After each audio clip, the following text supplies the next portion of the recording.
ओम शांति। 20 जुलाई 2026 बाबा का साकार मुरली। मीठे बच्चे, बेगर से प्रिंस बनने का आधार पवित्रता है।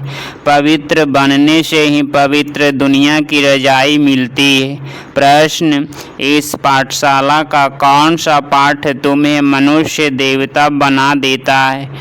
उत्तर, तुम इस पाठशाला में रोज यही पाठ पढ़ते हो कि हम शरीर नहीं आत्मा है। आत्मा अभिमानी बनने से ही तुम मनुष्य देवता नर से नारायण बन जाते हो। इस समय सब मनुष्य मात्र पुजारी यथार्थ पतित देह अभिमानी है, इसीलिए पतित पावन बाप को पुकारते रहते हैं। गीत, छोड़ भी दे आकाश सिंहासन। ओम शांति। बच्चे जानते हैं कि यह ओम शांति किसने कहा? कौन से बच्चे? आत्माएं जानती है कि ओम शांति किसकी आत्मा ने कहा? पिता परमात्मा ने कहा। बच्चे जानते हैं मनुष्य की आत्मा ने नहीं कहा, इस परमपिता परमात्मा शिव ने कहा। वह सभी का बाप ऊंचे ऊंचा है।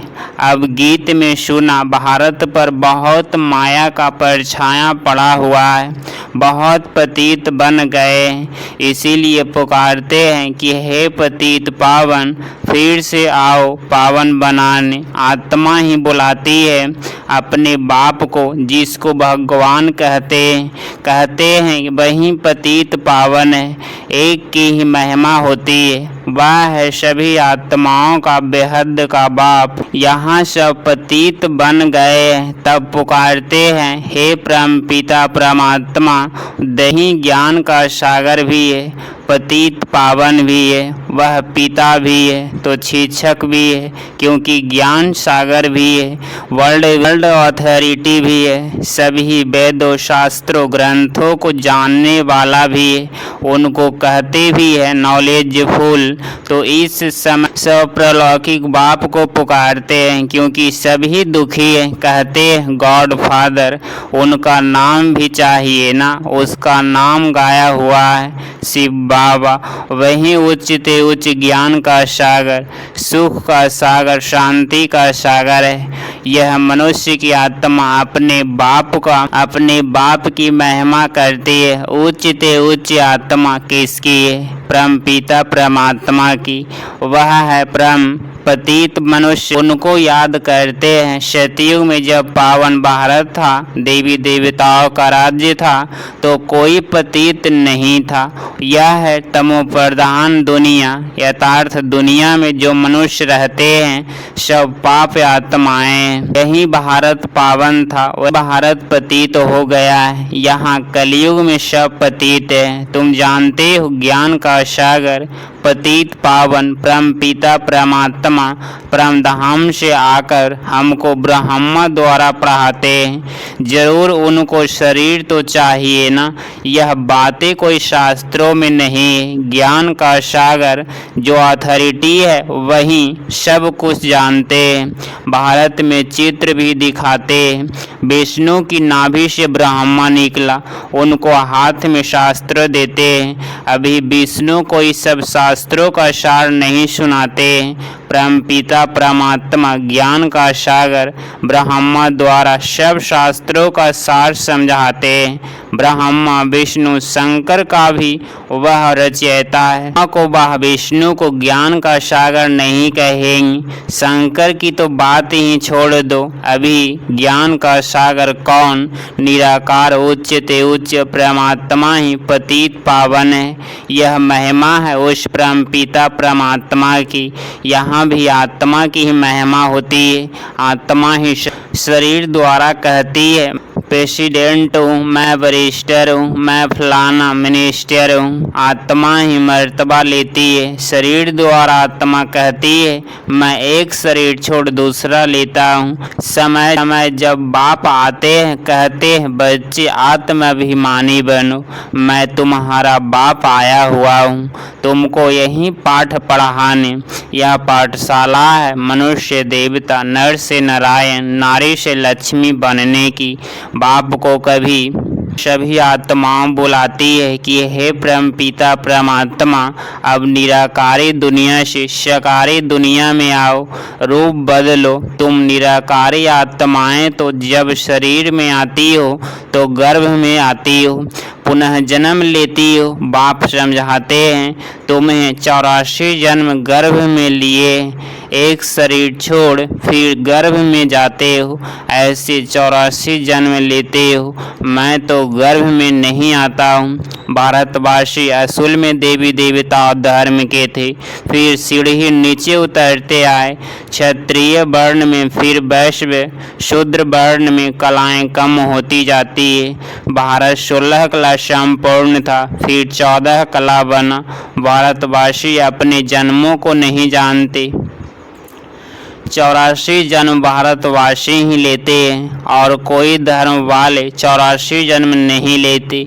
तुम स्वदर्शन चक्रधारी बने हो, यह ज्ञान की बात है। स्वदर्शन चक्रधारी बनने से तुम चक्रवर्ती राजा महाराजा बनते हो स्वर्ग का। तुम अच्छी रीति जानते हो हम यहाँ आए हैं पतित से पावन बनने। यह है ही पतित दुनिया, पतित पावन सर्व का सतगति दाता। तो एक ही बाप है, सब उनको ही पुकारते हैं, बाप को याद करते हैं, श्री कृष्ण को नहीं। श्री कृष्ण ने गीता नहीं सुनाई, गीता है सर्वशास्त्रमय शिरोमणि। भारत की गीता किस धर्म का शास्त्र है? आदि सनातन देवी देवता धर्म का। किसने गीता गाई? राजयोग किसने सिखाया? परमपिता परमात्मा पतित पावन बाप ने। तुम्हारी आत्मा जो निराकारी थी, उनकी भी आत्मा जो निराकार थी, उसने अभी यह साकार शरीर धारण किया है। साकार मनुष्य को कभी भगवान नहीं कहेंगे। भल सतयुग में लक्ष्मी नारायण है तो भी भगवान नहीं कहेंगे। यह तो करके उपाधि टाइटल दी जाती है। कायदे अनुसार भगवान एक है, क्रिएटर इज वन, बाकी वह देवताएं। 5000 वर्ष की बात है। इन लक्ष्मी नारायण का राज्य था, इनको महाराजा महारानी कहा जाता था। भगवान महाराजा नहीं बनते, वह तो बाप ही है जो आकर भारतवासियों को ऐसे देवी देवता बनाते हैं। अभी तो देवी देवता धर्म का कोई है नहीं। इसको कहा जाता है रावण संप्रदाय, क्योंकि रावण राज्य है।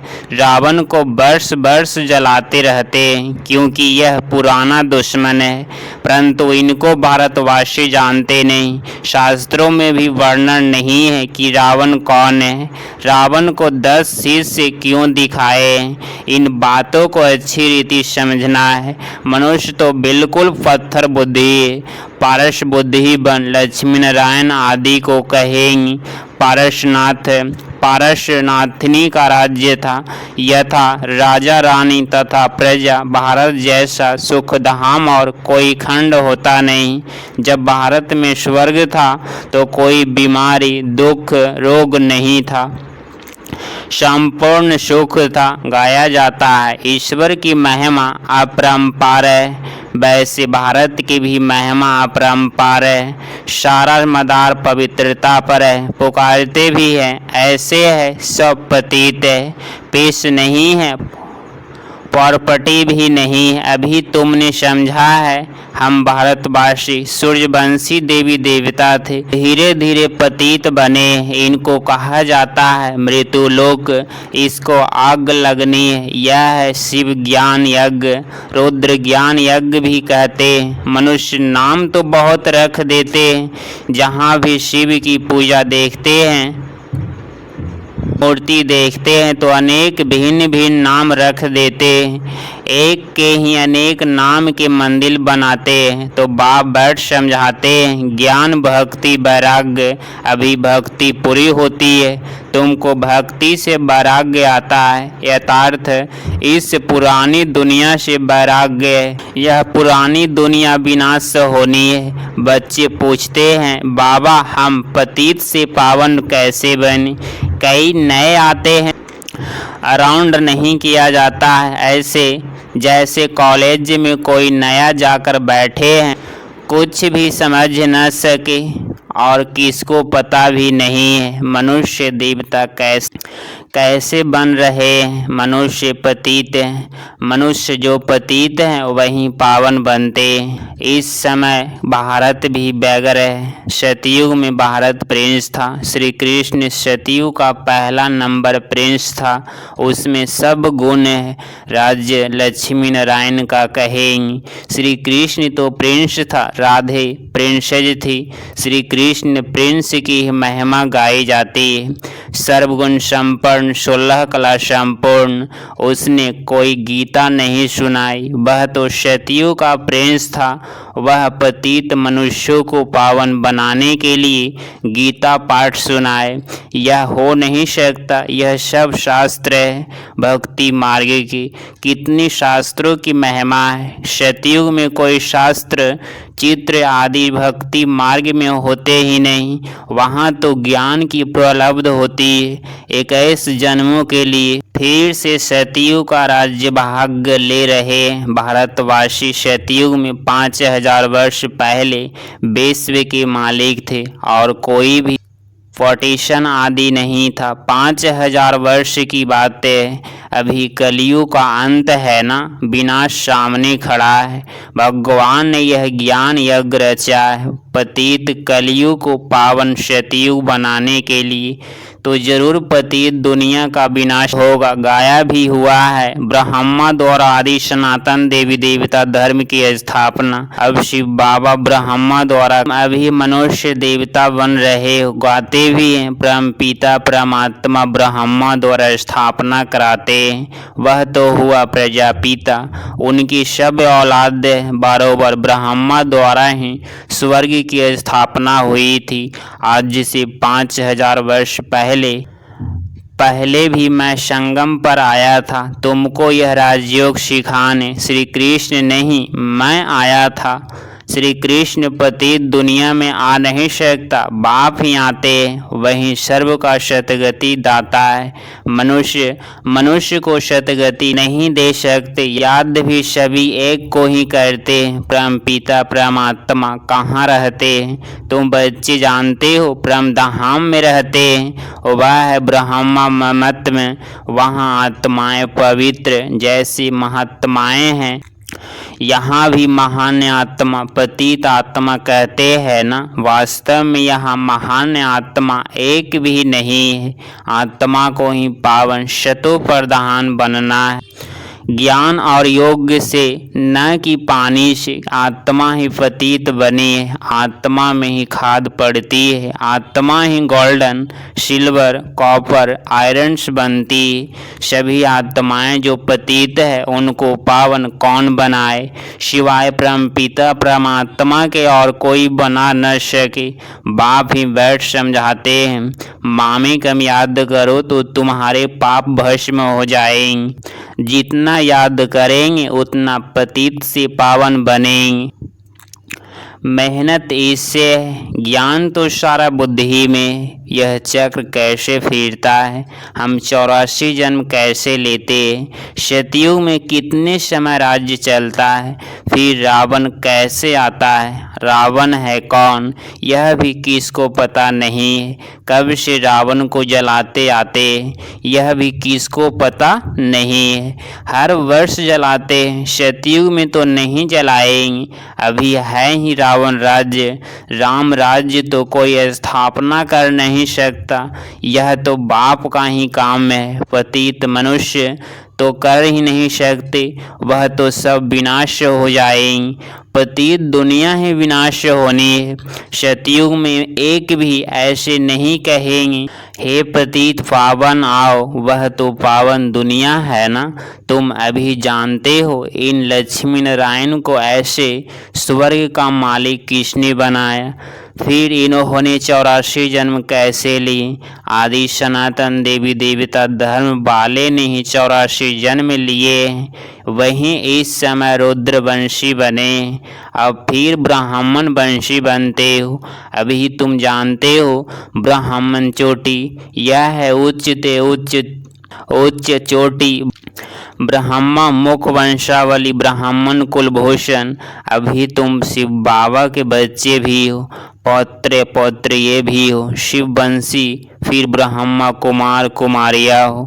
वर्षा मिलता है दादे से, बाप कहते हैं मुझे निरंतर याद करो, पावन बनो तो तुम मेरे पास मुक्ति धाम में आ जाएंगे। इन बातों को समझेंगे वही जिन्होंने कल पहले समझा है, वह तो हजारों है। कोई पूछते हैं कितने बिके हैं, बोलो हजारों की अंदाज में। इन देवी देवताओं के जहर की वृद्धि होती जाती है। अब फिर से सैंपलिंग लग रहा है आदि सनातन देवी देवता धर्म का, क्योंकि देवता धर्म है नहीं। सब अपने को हिंदू कहलाने लगते हैं और धर्मों में कन्वर्ट हो गए हैं। फिर सब निकल आएंगे, आकर बाप से वर्षा लेंगे। तुम आए हो बेहद का बाप से बेहद के सुख का वर्षा पाने, यथार्थ मनुष्य देवता बनने। अच्छा, मीठी मीठी शिकलधे बच्चों प्रति माता पिता बाप दादा का याद प्यार और गुड मॉर्निंग। रूहानी बाप की रूहानी बच्चों को नमस्ते नमस्ते। धारणा के लिए मुख्य सार पॉइंट नंबर फर्स्ट, पतित से पावन बनने के लिए ज्ञान और योग में मजबूत होना है। आत्मा में जो खाद पड़ी है उसे याद की मेहनत से निकालना है। पॉइंट नंबर 2, हम ब्राह्मण मुख वंशावली ब्राह्मण चोटी है, इस नशे में रहना है। ब्राह्मण ही वर्षे के अधिकारी है, क्योंकि शिव बाबा के पौत्र है। 20 जुलाई 2026 का वरदान अपनी पावरफुल वृत्ति द्वारा पतित वायुमंडल को परिवर्तन करने वाले मास्टर पतित पावनी भव। स्पष्टीकरण, कैसे भी वायुमंडल हो, लेकिन स्वयं की शक्तिशाली वृत्ति वायुमंडल को बदल सकती है। वायुमंडल विकारी हो, लेकिन स्वयं की वृत्ति निर्विकारी हो। जो पतितों को पावन बनाने वाले हैं वो पतित वायुमंडल के वशीभूत नहीं हो सकते। मास्टर पतित पावनी बन स्वयं की पावरफुल वृत्ति से आप पवित्र व कमजोरी का वायुमंडल मिटाओ। उसका वर्णन कर वायुमंडल नहीं बनाओ। कमजोर व पतित वायुमंडल का वर्णन करना ही पाप है। स्लोगन, अब धरणी में परमात्मा पहचान के बीज डालो तो प्रत्यक्षता होगी। ये व्यक्ति सारे ज्वाला स्वरूप स्थिति में रह शक्तिशाली याद का अनुभव करो। योग मानस शांति की शक्ति। यह शांति की शक्ति बहुत सहज स्वयं को और दूसरे को परिवर्तन करती है। इससे व्यक्ति भी बदल जाएंगे तो प्रकृति भी बदल जाएगी। व्यक्तियों को तो से कर्ष करा लेते हो, लेकिन प्रकृति को बदलने के लिए शांति की शक्ति यथार्थ योग बल ही चाहिए।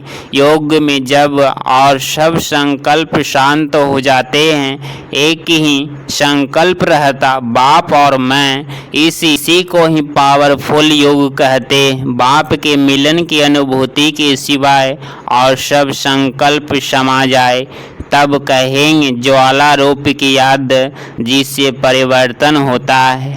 अगर आप इस चैनल पर डेली मुरली क्लास सुन रहे हैं तो चैनल को प्लीज सब्सक्राइब करें और नोटिफिकेशन ऑल पे क्लिक करें। मिलते हैं अगली मुरली क्लास में। ओम शांति।